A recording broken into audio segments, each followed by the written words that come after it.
नमस्कार मित्रांनो, आज आपण 8वीच्या पुस्तकातील पान नंबर 26 वरील एक 3 कडव्याचं काव्य पाहतोय.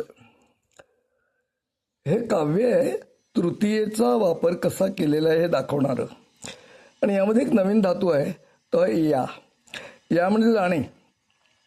आता पहा, रामः याती म्हणजे राम जातो. सीतया सह म्हणजे सीतेबरोबर.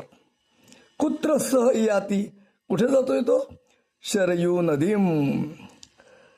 आपल्या लक्षात आलं का? पहा, रामः याती सीतया सह कुत्र सह याती शरयू नदीम. दुसरं कडवं कृष्णाबद्दल आहे.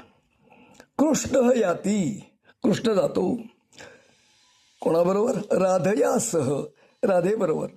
कुत्र सह याती? यमुना नदीम.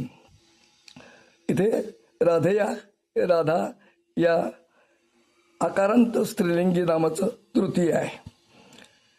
कृष्ण याती राधयासह कुत्र सह याती यमुना नदीम. आणि तिसरं कडवं आहे विठ्ठलाबद्दल. विठ्ठल याती विठ्ठल जातो.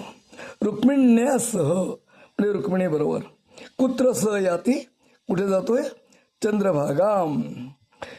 इथे तिन्ही रूप सीतया सीता सीतया तृतीया, राधा राधया तृतीया आणि रुक्मिण्या हे तृतीया, अशी तृतीयेची तिन्ही रूपं देऊन हे काव्य समजावून दिलेलं आहे. धन्यवाद.